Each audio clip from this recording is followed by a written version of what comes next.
Hey guys, welcome back to Vikram tutorial. हम आज आप लोगों को क्लास 12 का तांबा का निष्कर्षण बताने वाले हैं। और जहां जहां तांबा का निष्कर्षण जिस जिस बोर्ड में पूछा जाता है उसके लिए बहुत इंपॉर्टेंट होने वाला है ये वीडियो। तो तांबा का मुख्य अयस्क क्या है, हम लोग छोटा वीडियो बनाएंगे, लंबा नहीं करेंगे। आप लिख लीजिएगा और अच्छा से प्रैक्टिस कर लीजिएगा। तो तांबा का मुख्य अयस्क है कॉपर पायराइट और इसका फॉर्मूला होता है CuFeS2। देखिए कॉपर पायराइट का फॉर्मूला याद कर लीजिए। कॉपर पायराइट का फॉर्मूला होता है CuFeS2। CuFeS2 क्या होता है? तांबा का मुख्य अयस्क का नाम है जिसका नाम है कॉपर पायराइट। दूसरा है कॉपर ग्लास Cu2S और एक मेलेकाइट। बहुत सारे एग्जाम में पूछा जाता है मेलेकाइट का सूत्र क्या है। तो मेलेकाइट किसका अयस्क है? तो ये है आपका, देखिए यहाँ पे तांबा का यानी कॉपर का CuCO3 इंटू CuOH का होल ट्वाइस। ठीक है, अब ये जैसे ही अयस्क हो गया, अब हम लोग कॉपर पायराइट से कॉपर यानी कॉपर पायराइट जो है मुख्य अयस्क है, उससे हम लोग क्या करते हैं, कॉपर को निष्कर्षण करते हैं, यानी कॉपर को निकालते हैं। तो वही लिखा हुआ कॉपर पायराइट से कॉपर का निष्कर्षण निम्न चरणों में होता है। कौन कौन सा चरण है, सारे चरण को हम आप लोगों को बताने वाले। तो पहला चरण का नाम है सांद्रण। तो सबसे पहले सांद्रण बहुत बार पूछा जाता है कि जो है कॉपर पायराइट का सांद्रण किस विधि से किया जाता है। तो कॉपर पायराइट का सांद्रण देखिए फैन उत्प्लावन विधि, जिसको झाग प्लावन विधि भी बोलते हैं। झाग यानी झाग मतलब फैन होता है, तो झाग प्लावन विधि, झाग उत्प्लावन विधि, जितना भी, लेकिन अंग्रेजी में इसको फ्रोथ फ्लोटेशन मेथड कहते हैं। तो यहाँ पे इस विधि से क्या करते हैं, कॉपर पायराइट का चूर्ण बनाकर फैनोत्प्लावन विधि से इसका सांद्रण कर लेते हैं। जब सांद्रण कर लेते हैं तब हमारा दूसरा पॉइंट, दूसरा चरण आता है। दूसरा स्टेप में होता है जारण यानी रोस्टिंग। जारण में क्या होता है कि सांद्रित अयस्क जो सांद्रण कर चुके हैं फैन उत्प्लावन विधि से, याद रखिएगा सल्फाइड अयस्कों का सांद्रण किस विधि से किया जाता है। तो इसका आंसर होगा फैन उत्प्लावन विधि, याद रखना है। अब है सांद्रित अयस्कों को हवा की उपस्थिति। जारण में क्या होता है कि हवा की उपस्थिति में कसकर गर्म किया जाता है। कसकर गर्म करने से क्या होता है कि कॉपर सल्फाइड एवं फेरस सल्फाइड में टूट जाता है। कॉपर जो ये इसका नाम है कॉपर पायराइट, वो जैसे ही हवा के साथ एकदम कसकर गर्म कर देते हैं, ठीक है, कसकर गर्म कर देते हैं, तो क्या जाता है, कॉपर सल्फाइड और फेरस सल्फाइड में टूट जाता है। वही कॉपर सल्फाइड फिर हवा के साथ ये कॉपर ऑक्साइड यानी क्यूप्राइट, इसको वैसे यहाँ पे क्यूप्राइट नाम नहीं देंगे, इसको हम लोग कॉपर ऑक्साइड ही बोलेंगे। तो कॉपर ऑक्साइड में टूट जाता है। और उसके बाद हम लोग क्या करते हैं, कोक की सहायता, जिसको अवकरण कहते हैं, कोक की सहायता से Cu2 को आसानी से अवकृत करके कॉपर धातु प्राप्त किया जा सकता है। और इसका यहाँ रिएक्शन देख सकते हैं, CuO plus C equal to 2Cu plus CO, इसको कार्बन मोनोऑक्साइड कहते हैं। इसमें रिएक्शन थोड़ा देख लीजिए, CuFeS2 plus O2 equal to होता Cu2S plus FeS plus SO2, फिर Cu2S यहाँ से जो बना है ऑक्सीजन के साथ, फिर Cu2O प्लस SO2 निकल जाता है। तो यहां तक आप लोग को कहीं भी दिक्कत लगा है क्या? दिक्कत लगा है कमेंट करके बताइएगा। दिक्कत नहीं लगा तो इसको आप अच्छे से देख लीजिए और इसका स्क्रीनशॉट ले लीजिए, आराम से देख करके आप इसको उतार लीजिए।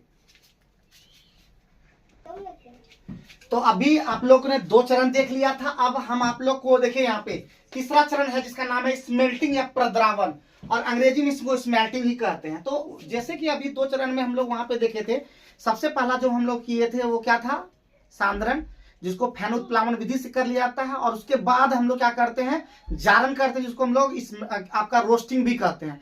जारण को क्या भर्जन भी कहते हैं, याद रखिएगा। अब है स्मेल्टिंग। स्मेल्टिंग होता है, वास्तव में क्या होता है, देखिए पहला जो प्रक्रिया होता है वहां पे कॉपर प्राप्त कर लेते हैं, लेकिन वास्तविक प्रक्रिया में ऐसा नहीं होता। तो वास्तविक प्रक्रिया में अयस्क को सिलिका मिलाने के बाद, सिलिका का सूत्र होता है SiO2, यहाँ पे लिखा हुआ भी है। तो वास्तविक प्रक्रिया में अयस्क को सिलिका मिलाने के बाद परावर्तनी भट्ठी, इसको रिवर्बरेटरी फर्नेस कहते हैं अंग्रेजी में, और इसको हिंदी में परावर्तनी भट्ठी कहते हैं। परावर्तनी भट्ठी में गर्म किया जाता है। क्या किया जाता है, गर्म किया जाता है। भट्ठी में आयरन ऑक्साइड, ध्यान दीजिएगा, भट्ठी में आयरन ऑक्साइड, देखिए यहाँ पे आयरन सिलिकेट के रूप में, यहाँ पे इसको कहता है आयरन सिलिकेट, या हम लोग फेरस सिलिकेट भी बोलते हैं, जो धातुमल के रूप में यहाँ पे लिखा हुआ आयरन ऑक्साइड आयरन सिलिकेट के रूप में धातुमल बनता है, तथा कॉपर मेट के रूप में प्राप्त होता है। जो कॉपर होता है वो कॉपर मेट के रूप में प्राप्त होता है। यहाँ पे लिखा हुआ आगे में, इसमें Cu2S तथा FeS होते हैं, जो आगे हम लोग बताने वाले हैं। तो इसमें Cu2S तथा FeS होते हैं। FeO plus SiO2 equal to जाता है FeSiO3। तो यहाँ पे धातुमल बन गया। तो यहाँ पे जैसे ही धातुमल बन गया, अब चौथा स्टेप क्या है, बेसेमेरीकरण। बेसेमेरीकरण में क्या होता है, इसके बाद देखिए ये वाला जैसे ही हो गया, इसके बाद कॉपर मेट जो प्राप्त हुआ, आगे में हम लोग इसमें पूरा रिएक्शन भी दिखाएंगे। तो इसके बाद कॉपर मेट को सिलिका पर चढ़े परिवर्तक में भर जाता है। देखिए उसका भट्टी जब देखेंगे ना तो भट्टी में अलग अलग जगह पे अलग अलग तरह का होता है, तो परत चढ़े परिवर्तक में भर जाता है और कुछ सिलिका भी मिला देते हैं। क्यों मिला देते हैं? क्योंकि उससे हमारा धातु में निकल जाता है। सिलिका भी मिलाते हैं तथा बचे हुए एफईएस, देखिए यहाँ पे बचे हुए एफईएस एफईओ तथा Cu2s/Cu किसको धात्विक कॉपर में बदलने के लिए गर्म वायु का झोंका प्रवाहित कर देते हैं और उस भट्टी में सारा काम होता है। तो भट्टी में क्या होता है, जैसे यहाँ पे 2 फिर जो बचा हुआ था उस एफईएस से फिर ऑक्सीजन से यानी जारण करके उसके बाद एफईओ बदल दिया जाता है और वही एफईओ फिर सिलिका के साथ जो मिलाते हैं FeSiO3 धातुमल रूप में फिर बाहर निकल दिया जाता है। बाकी Cu2s फिर ये Cu2O में बदल जाता है और वही Cu2S के साथ कॉपर प्राप्त होता है और सल्फर डाइऑक्साइड बाहर निकल जाता है। तो प्राप्त ठोस जो होता है कॉपर उसको फफूलेदार जिसको ब्लिस्टर कॉपर भी कहते हैं ये बन जाता है। और लास्ट में जब ये बन जाता है तब हमारा शुद्धिकरण होता है, प्यूरिफिकेशन, जिसमें प्राप्त कॉपर को विद्युत अपघटन विधि। देखिए इसमें 2-3 क्वेश्चन जो है बहुत इंपॉर्टेंट, प्राप्त जो कॉपर है विद्युत अपघटन विधि द्वारा शुद्धिकरण कर लिया था। इसमें 2-3 चीज क्वेश्चन याद रखने चीज भी है जो ऑब्जेक्टिव में पूछा जाता है। क्या पूछा जाता है? सबसे पहले कॉपर पायराइड का सूत्र क्या होता है, तो CuFeS2। दूसरा इसमें पूछा जाता है कि कॉपर पायराइड का जो सांद्रण है किस विधि के द्वारा किया जाता है, तो होता है फैन उत्प्लावन विधि द्वारा। इसके अलावा भी अगर पूछा जाता है कि धातुमल जो बनता है ये वाला ये पूछा जा सकता है। और लास्ट में कॉपर धातु का शुद्धिकरण किस विधि द्वारा किया जाता है, तो विद्युत अपघटन विधि द्वारा शुद्धिकरण किया जाता है। इसके अलावा भी अगर यहाँ पे कहीं भी इसमें टफ लगा है, ये पूरा एक बार स्क्रीनशॉट ले लीजिए ताकि आपको उतारने में दिक्कत नहीं हो। एक बार ले लीजिए इसका स्क्रीनशॉट और इसके पहले जो हम बताए उसका भी स्क्रीनशॉट लेकर के आप उतार लीजिए और समझने का प्रयास के 2-3 बार इसको देखिए, आपको समझ में आ जाएगा। इसके बाद फिर से रिपीट कर देते हैं। इसके बाद देखिए यहाँ तक तो आपको समझ में आ गया कि वास्तविक प्रक्रिया में अयस्क को सिलिका मिलाने के बाद परावर्ती भट्टी में गर्म किया जाता है। भट्टी में आयरन ऑक्साइड आयरन सिलिकेट के रूप में धातुमल बनता था, कॉपर मेट के रूप में प्राप्त होता है। इसमें Cu2s था FeS होते हैं, ठीक है।